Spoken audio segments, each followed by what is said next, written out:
দিব্যি আর কাকলিকে অ্যারেস্ট করে বিয়ে বন্ধ করে দিল জ্যাজ সান্যাল। হ্যাঁ বন্ধুরা, এমনটাই দেখা যাবে, তাই সম্পূর্ণ জানতে ভিডিওটিতে লাইক দিয়ে চ্যানেলটি সাবস্ক্রাইব করে দেখতে থাকুন। গল্পের শুরুতেই দেখা যাবে মালাকে মণ্ডপে নিয়ে যাওয়া হচ্ছে। ঠিক তখনই কষ্ট পেতে থাকে প্রীতি আর কৌশিকের বাবা। তারপরে কৌশিকের বাবা আর প্রীতি ওরা সবাই এগিয়ে যায়। এগিয়ে গেলেই দেখা যাবে কৌশিকের বাবা বৈদেহীকে বলতে থাকে, বৈদেহী এসব কি হচ্ছে? তখন বৈদেহী বলতে থাকে, কেন দাদা, বিয়ে হচ্ছে? তখন কৌশিকের বাবা বলে, পরের বাড়ির একটা মেয়ে এত আশা নিয়ে এ বাড়িতে এসেছিল, তার সামনে কিনা তোমার ছেলেকে আবার বিয়ে দিচ্ছ, আর সেই মেয়েই কিনা আবার পিড়ি ধরেছে। তখন বৈদেহী বলতে থাকে, আমি অনেকবার বারণ করেছি দাদা, কিন্তু মেহেন্দি কিছুতেই কথা শোনেনি। ও পিড়ি ধরবেই, ও একটা বায়না করেছে, তাই ও পিড়ি ধরেছে। তখনই কৌশিকের বাবু বলতে থাকে, মেহেন্দি, এটা কি শুনছি আমি? তখন মেহেন্দি চুপ করে দাঁড়িয়ে থাকে। তারপরে দেখা যাবে মেহেন্দির বোন আরাধনা আর উপাসনা বলতে থাকে, মেহেন্দি তুই কিন্তু ভুল করছিস, এখনো সময় আছে, চল পুলিশের কাছে চল, দেশে আইন আছে, এরকম ভাবে সবটা ভেস্তে যেতে পারে না। তুই কি করলি এসব, কেন করছিস বল? তখনই দেখা যাবে মেহেন্দি বলতে থাকে, না কিচ্ছু করা লাগবে না, কিচ্ছু করার দরকার নেই। তখন কৌশিকের বাবা বলতে থাকে, করার দরকার আছে মেহেন্দি, আমরা সবাই তোমার পাশে আছি, তুমি প্লিজ পুলিশের কাছে যাও, দেশে আইন আছে আর আমরা তোমার পাশে আছি। তখনই বৈদেহী বলতে থাকে, প্লিজ দাদা, এগুলো নিয়ে সিনক্রেট করবেন না, অনেক নামি দামি মানুষ আছে এই বিয়েতে, আর এই বিয়েটা প্লিজ ভেস্তে দেওয়ার চেষ্টা করবেন না। তখন কৌশিকের বাবা বলতে থাকে, দেখো বৈদেহী, তোমার হয়তো বা ভালো লাগতে পারে এগুলো, কিন্তু আমাদের কাছে এগুলো ভালো লাগে না, বুঝতে পেরেছো? তোমার হয়তোবা মান সম্মান যদি তোমার থাকতো তাহলে আর এই সব কিছু করতে পারতে না, এসবে আর মান সম্মানটা রইলো কই? তারপরে দেখা যাবে মেহেন্দি বলতে থাকে, থাক না এসব কথা, এখন বিয়েটা হোক। তারপরে বৈদেহী বলতে থাকে, চলো ওকে বিয়ের মণ্ডপে নিয়ে চলো। তারপরে দেখা যাবে মেহেন্দি মালাকে নিয়ে সবার সাথে চলে যায় ওখান থেকে। তখন কষ্ট পায় প্রীতি আর কৌশিকের বাবা।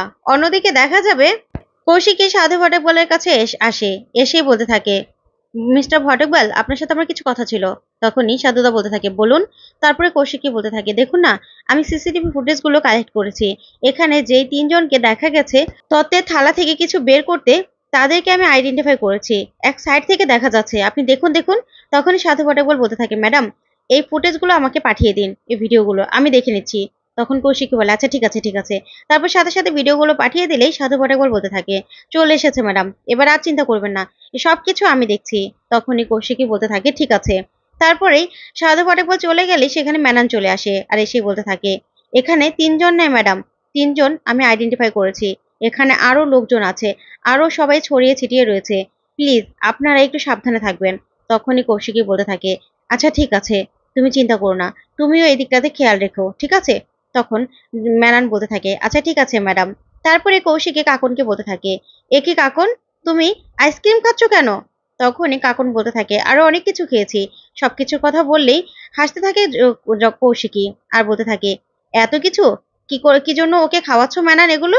তারপরে ম্যানান বলতে থাকে, কি করব, আমার এঞ্জেল তো, এঞ্জেলকে খাওয়ানোর সুযোগ পেয়েছি, তাই আমি খাওয়াচ্ছি। তারপরে কৌশিকী বলতে থাকে, হ্যাঁ তুমি তুমি ওর কাছে সবকিছু, কারণ তুমি ওর জীবন বাঁচিয়েছো, তুমি ওর জন্য গুলিটা পর্যন্ত হজম করে নিয়েছো, তুমিই তো একজন এঞ্জেল, আর তুমি ওর বাবা, ওর বাবার কাজটা তুমি করেছো। তারপরে এই বলে কৌশিকী বলতে থাকে, তোমার অনেক ভালো হবে, ভালো হবে তোমার। তারপরে এই বলে কৌশিকী চলে যায়। অন্যদিকে দেখা যাবে বিয়ে শুরু হয়ে যায়। তারপরেই মালাকে নিয়ে উৎসবের চারপাশে 7 পাক ঘোরাতে থাকে। মেহেন্দিও সাথে ধরে রেখেছে, আর কাঁদছে আর ঘুরাচ্ছে। এটা দেখে সবাই কষ্ট পেতে থাকে। ওইদিকে জগদ্ধাত্রীও খুব কষ্ট পায়, কিন্তু কিচ্ছু করতে পারে না। তারপরে দেখা যাবে মালা আর উৎসবের শুভ দৃষ্টি। তখনই সবাই বলতে থাকে, মালা পান পাতাটা সরাও, শুভ দৃষ্টি। তখন এক দৃষ্টিতে মেহেন্দি মালা দিকে তাকিয়ে থাকে। তারপরে মালা আস্তে আস্তে পান পাতাগুলো সরাতে থাকে। তারপরে লজ্জা পেয়ে পান পাতাগুলো পিছনে ফেলে দেয়। ওইদিকে উৎসব এক দৃষ্টিতে মালার দিকে তাকিয়ে থাকে। তারপরে মালাও আস্তে আস্তে উৎসবের দিকে তাকায়, দুজন দুজনের দিকে তাকিয়ে থাকে, যা দেখে মেহেন্দি খুব কষ্ট পেতে থাকে আর কাঁদতে থাকে। আর অনেক কষ্ট পেয়ে উৎসবের দিকেও তাকিয়ে থাকে, সেটা মালা দেখে হাসতে থাকে, আর মনে মনে বলতে থাকে, নাও তুমি তো এটাই চেয়েছিলে। তারপরে দেখা যাবে এটা দেখে জগদ্ধাত্রী খুব কষ্ট পায়। তারপর উৎসব আর মালার মালা বদল হতে থাকে। অন্যদিকে দেখা যাবে দেবু সে সময়ই দাঁড়িয়ে আছে, দাঁড়িয়ে দাঁড়িয়ে কাকুলি দেবীর কথাগুলো ভাবছে, আর ভাবছে যে আমি কি করব, কি করব আমি। তখনই স্বয়ম্ভু চলে আসে, আর এসে বলতে থাকে, কি দেবুদা, তখন তোমাকে কে ফোন করেছিল বলো? তখন দেবু বলতে থাকে, জানি না। তখন স্বয়ম্ভু বলতে থাকে, আমি জানি, কাকুলি দেবী ফোন করেছিল না? তখনই দেবু আর কিছুই বলতে পারে না। তারপরে স্বয়ংবর বলতে থাকে, শোনো, আমার হয়ে একটা কাজ করতে হবে। তখন দেবু বলে, কি কাজ? তারপরে স্বয়ংবর বলতে থাকে, কাকলি দেবী যদি তোমাকে ফোন করে যে বিয়ে কত দূর, তখন তুমি বলবে যে বিয়ে শেষের দিকে, ঠিক আছে, একটু পরে সিঁদুর দান, মনে থাকবে তো? তখন দেবু বলতে থাকে, আচ্ছা ঠিক আছে। তারপরেই দেবুকে একটু পরে ফোন করে কাকলি দেবী। তখন স্বয়ংবর কথা মতো কাকলি দেবীকে তাই তাই বলে দেয় দেবু। তখন স্বয়ংবর শুনে বলতে থাকে, থ্যাংক ইউ। এই বলেই ওখান থেকে চলে গেলেই দেবুর মনে পড়ে যায় সেই কাকলি দেবীর কথাগুলো, যে সিঁদুরদান হয়ে গেলেই যেন জগদ্ধাত্রীকে শুট করে মেরে ফেলে। এই কথাগুলো মনে করেই দেবু খুব কষ্ট পেতে থাকে। তখন প্রীতির কাছে নিজের বাচ্চাকে দেখেই তার থেকেই বাচ্চাটাকে কোলে নিয়ে নেয় দেবু। তারপরে দেখা যাবে জগদ্ধাত্রী সেই মেয়ের মণ্ডপেই। তখন জগদ্ধাত্রীকে ফোন করে কৌশিকী। ফোন করলেই তখন জগদ্ধাত্রী আড়ালে গিয়ে ফোনটা রিসিভ করলে বলতে থাকে, বড়দি আপনি কোথায়? তখন কৌশিকী বলতে থাকে, আমি জগদ্ধাত্রী বিয়ের মণ্ডপে নেই, আমি না এদিকে দিব্যাকে চোখে চোখে রাখছি। তখনই জগদ্ধাত্রী বলতে থাকে, কেন বড়দি? তখন সবটা কৌশিকী খুলে বলে জগদ্ধাত্রীকে, যা শুনে জগদ্ধাত্রী পুরো চমকে যায়। তারপর বলতে থাকে, আচ্ছা ঠিক আছে বড়দি, আপনি দেখুন, আমিও এদিকটাতে দেখছি। তখন ফোনটা রাখলেই সেখানে স্বয়ংবর আসে আর এসে বলতে থাকে, জগদ্ধাত্রী তুমি বিয়ের মণ্ডপ থেকে বেরোবে না, একদম বেরোবে না। তখন জগদ্ধাত্রী বলে, তুমি একদম বুঝতে পারছো না স্বয়ংবর, এখানে যা নয় তা হতে পারে, অনেক কিছু ঘটতে পারে। তখনই স্বয়ংবর বলতে থাকে, আমি জানি, তারপরেও তুমি এখান থেকে একদম নড়বে না। তোমার পেটে আমার বেবি বড় হচ্ছে, তুমি কেন বুঝতে পারছো না? তোমার বিপদ হতে পারে। তখন জগদ্ধাত্রী বলতে থাকে, বিপদ তো হতে পারে, এখানে বিয়ে হয়ে যাচ্ছে, বিয়েটা হলে কত বড় বিপদ হবে জানো? বিয়েটার পরে অনেক রক্তারক্তি হতে পারে, আর আরো অনেক বড় সর্বনাশ হতে পারে। তখন স্বয়ংবর বলে, সবটা ডিপার্টমেন্ট দেখে নেবে, তুমি একদম চিন্তা করবে না। তখনই জগদ্ধাত্রী স্বয়ংবরকে বলতে থাকে, জানো, বড়দি সেই লোক তিনটাকে আইডেন্টিফাই করেছে।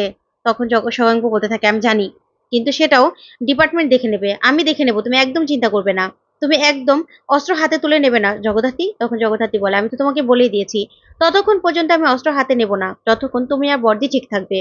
যদি তোমাদের কোনো কিছু হয়ে যায় তাহলে কিন্তু, বা দেখি যে তোমাদের কোনো বিপদ আসছে, তাহলে কিন্তু আমি কাউকে ছেড়ে দেবো না, এখানে গুলি বন্যা বয়ে যাবে। তখনই স্বয়ং বলতে থাকে, জগদ্ধাত্রী? তখন জগদ্ধাত্রী বলে, হ্যাঁ, তোমাকে আমি বলে দিলাম। তারপরে দেখা যাবে কাকলি দেবী আসছে। কাকলি দেবী আসতে আসতেই দিব্যাকে ফোন করে। তখন দিব্যাকে ফোন করলেই বলতে থাকে, বিয়ে কত দূর? তখন দিব্যা বলে, বিয়ে তো মাত্র শুরু হয়েছে। তখন কাকলি বলে, কি বলছো তুমি? বিয়ে মাত্র শুরু হয়েছে মানে কি? আমাকে যে মালার পিসি বলল যে বিয়ে প্রায় শেষ পর্যায়ে। তখন দিব্যা বলে, না তো, বিয়ে তো মাত্র শুরু হয়েছে। তখনই কাকলি দেবী বলতে থাকে, তাহলে ও আমাকে মিথ্যে কেন বললো? কেন মিথ্যে কথা বললো? তখন দিব্যা বলে, দেখো, ভুল করছো, বিয়ে মাত্র শুরু হয়েছে। ঠিক তখনই সেখানে সাধু বল বন্দুক নিয়ে হাজির হয়ে যায় আর দিব্যা সেনের মাথায় বন্দুক ধরে। তখন দিব্যা সেন পুরো ভয় পেয়ে যায়।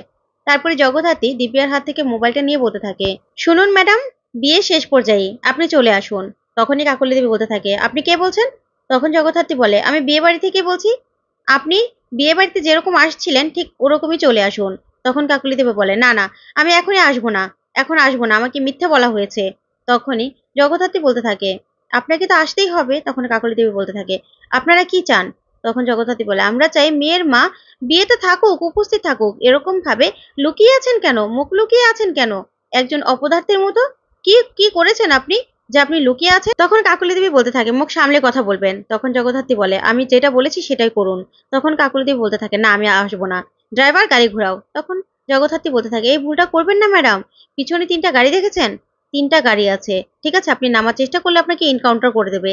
আর সামনেও কিন্তু আরেকটা গাড়ি আছে, যেরকম ভাবে আসছিলেন ঠিক ওরকম ভাবেই চলে আসুন। আপনাকে যা বলেছি তাই করুন। তখন কাকলি দেবী বলতে থাকে, আমি আপনার সাথে কথা বলতে চাই না, আপনি দিব্যাকে দিন। তখন জগদ্ধাত্রী বলে, দিব্যার ফোন আমরা সিল করে নিয়েছি, বুঝতে পেরেছেন, আপনি চলে আসুন। এ বলে ফোনটা রেখে দিলে কাকলি দেবী পুরো ফেসে যায় আর বলতে থাকে, আমি এখন কি করব? আমি তো একদম ফেসে গেলাম। ওইদিকে দিব্যার ফোনটা সাধু বটাগলের কাছে দিয়ে দেয় জগদ্ধাত্রী আর বলতে থাকে, যেরকম বিয়ে দেখছো না ওরকম ভাবে বিয়ে দেখো, বুঝতে পেরেছো? এদিক ওদিক করার একদম চেষ্টা করবে না।